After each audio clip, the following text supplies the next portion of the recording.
What's up, agents? Patrick Wolf here. Welcome to another Division 2 video. So guys, the state of the game just finished. It was about 2 hours ago when you guys see this video. It was great. I had a great time watching it. I really enjoyed the changes that they were bringing. I loved what they brought to the table. Well, we all know the story with Frederick bringing the Thunder. Well, he did again. And I'm happy to say to you guys that there are some changes that will make the game a lot better. With regards to skills. So this state of the game was pretty much based on skills, recalibration, and things like that. I'm going to give you guys all the details in a bite-sized portion. I'm going to try and keep this video maybe under 15 minutes. I'm going to try my best, maybe 12 if we're lucky, but I'm going to try and summarize it to the best of my ability. Now, if you guys want to see the entire state of the game, make sure to go check it out on Ubisoft's YouTube channel. It's very good. I recommend you guys to always watch it, always go through it entirely and have a look. It's worth it. It's worth a watch. Before we get going, so I created a new YouTube channel, like I said in my Cassie Mendoza video.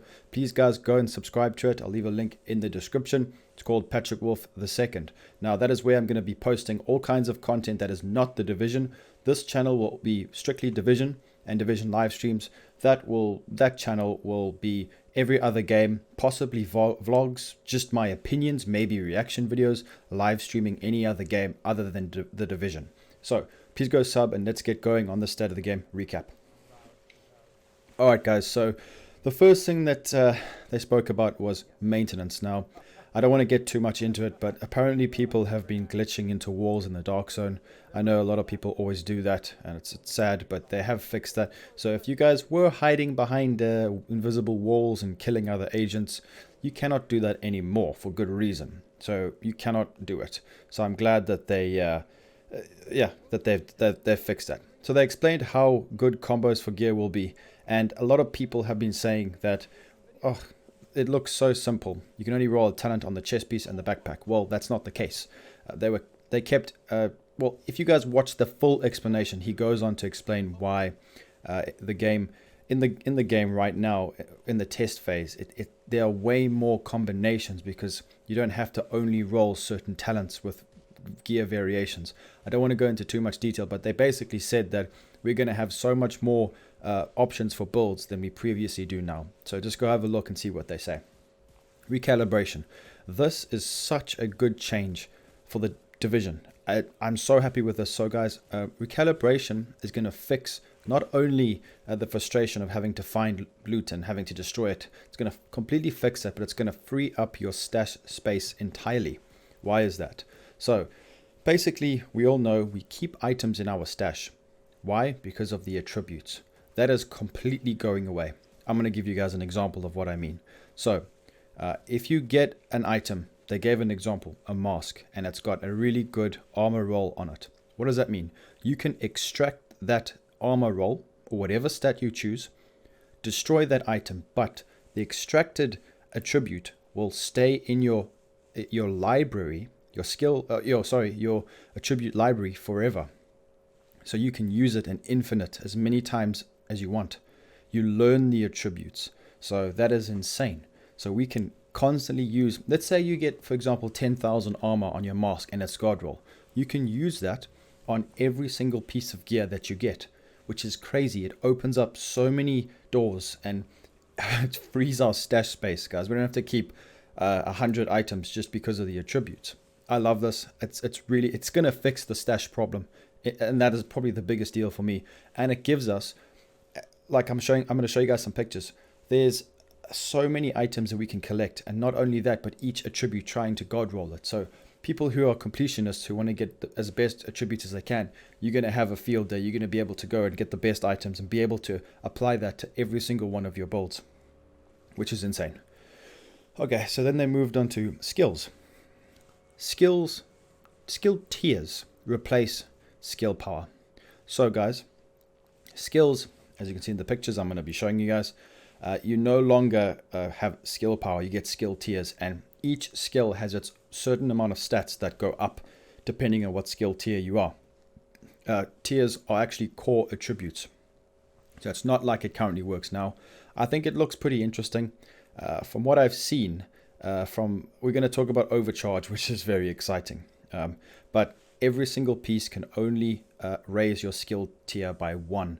Now you have a maximum of 6 skill tiers, but they can be overcharged. We'll explain that soon.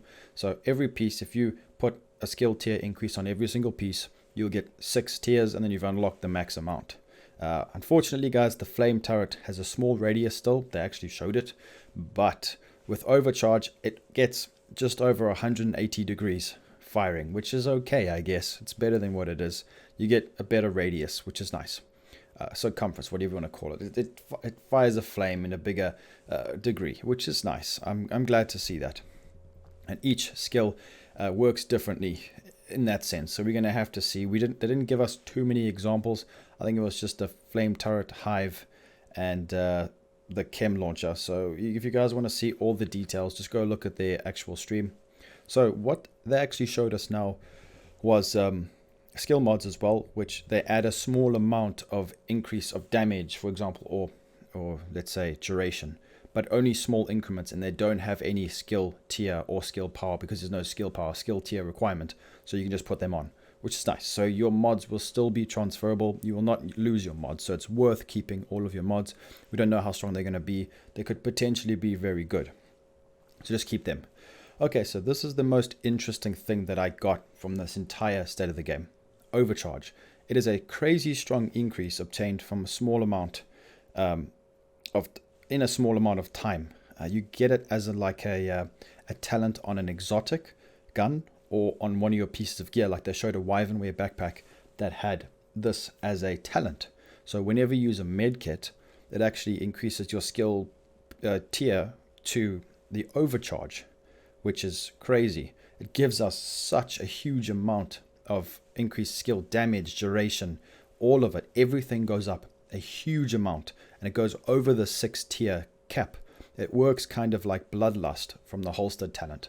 As you guys know, when you swap weapon to another weapon, the second swapped weapon gets 15% more damage from a certain amount of time. So that's how it's going to work. Now each skill has a certain different way that it works. Like a Seeker Mine deployed will actually count when it's deployed. Turrets might wait for it to actually activate. So they showed that there will be differences, but there's all subject to change, so we don't want to go too much. So the flame turret, like I said, guys, I love this. Will the chem launcher, the fire chem launcher, be able to one-shot on overcharge? We're going to have to wait and see. I'm very excited. The pyro build is looking like it could still be one of the strongest builds. It could potentially be the best. So they really emphasize the fire turret, which is nice. I wonder how much damage we're going to be able to output on players.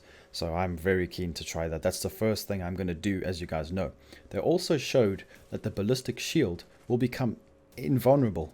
You cannot kill it. In PvP as well, if you're on overcharge. So there's going to be so many ways we can utilize this. Skill power builds are going to be so much fun, and I'm really looking forward to this.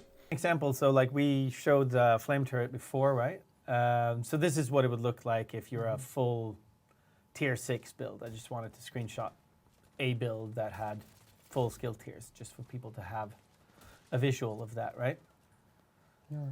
So you had full skill tier, maybe you have that energized talent, and you proc it, right? Then you go into overcharge, and let's say you throw out your flame turrets, right? That's a big cone. Well, yeah. So now you can see the little blinky thing. So this is a flame turret on overcharge. Okay. And it will, I've purposely made it stay in overcharge here just to demonstrate it, but obviously this is just a temporary effect.